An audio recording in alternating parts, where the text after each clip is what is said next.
Thank you, Judge. Appreciate it. My name is Spencer Coley. First of all, I want to thank Pastor Hardwick and the Commissioner for having us tonight. It's a beautiful, beautiful old building, and we really need to be here, so thank you. I'm a resident of the city of Miami. I live and work in the city. I raise 4 kids in the city, and I do a lot to try to help the city become a better place for us and for them. And this is a project I think that, at least at this stage, seems really exciting to us.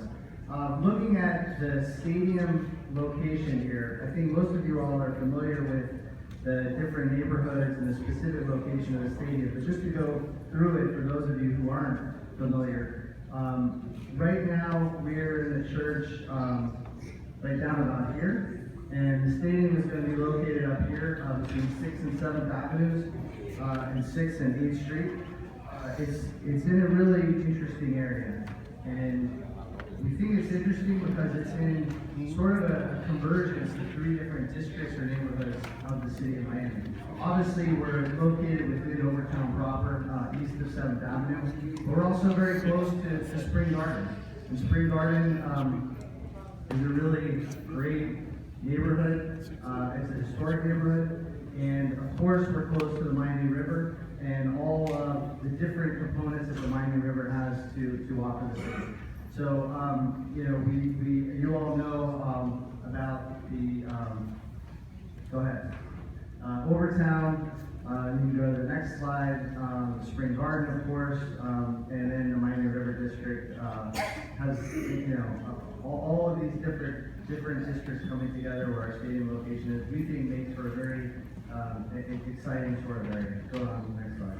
So a lot of people are asking about parking and access and how we're going to get here. I want to just point out a couple of high-level things. And again, as Judge Havey said, we're still at the very sort of preliminary stage of planning. We don't own the property yet, but these are some of the ideas and some of the reasons why we think this location works for a stadium. The first is the access to mass transit. Our closest mass transit access, as many of you from this southwest portion of Overtown know, is the Colmer Metro Rail Station. We believe it's about a 5-minute walk right down 7th Avenue, and we think a lot of patrons are going to be coming to the events using Metro Rail.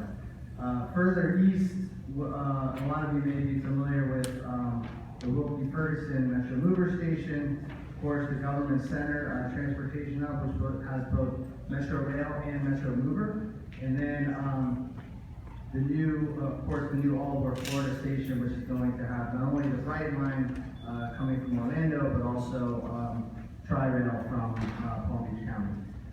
All of these different mass transit assets of the county are within a 15-minute walk of the stadium site. We think it's smart to take advantage of investment that's already been made in the community.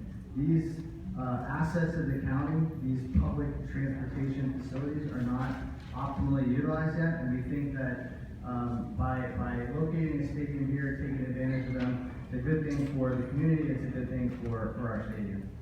Go ahead. This is an example of, or sort of a depiction of the various parking structures which already exist within a 15-minute walk of the stadium.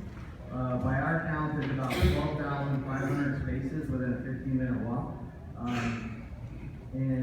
We understand maybe everyone doesn't walk, and I think there's going to be, as we go through this process, there will be provision for transportation from some of these different areas to get to our stadium. Again, we're not there yet. This is going to show that there is a lot of parking within a reasonable distance of the stadium.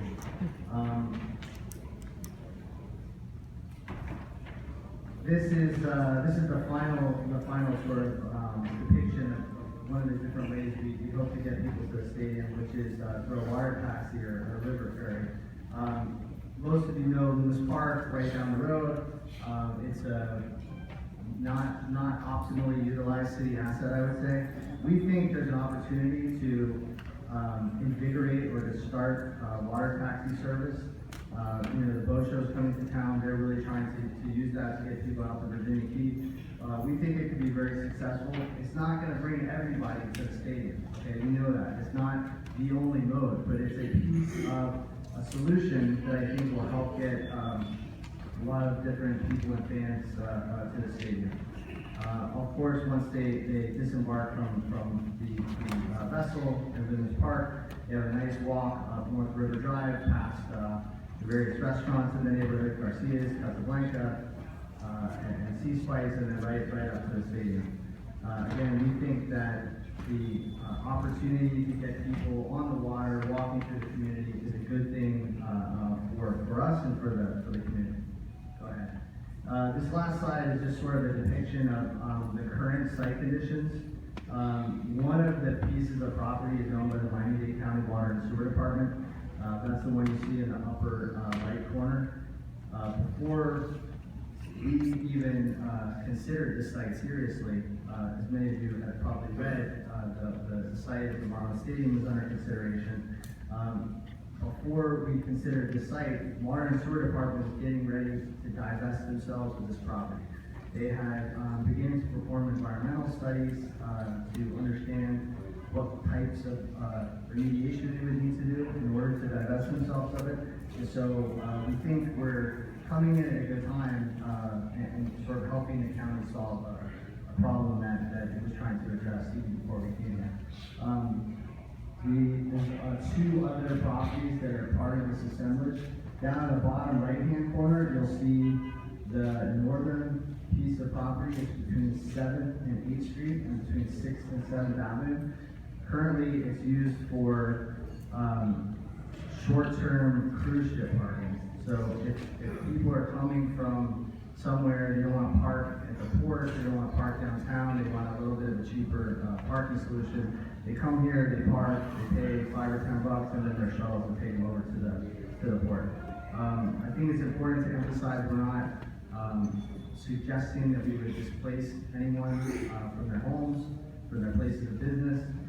These sites are really basically vacant, they're not used, and that's another reason why we think this is a good opportunity for us and for the neighborhood. And I think that's it. So with that, I think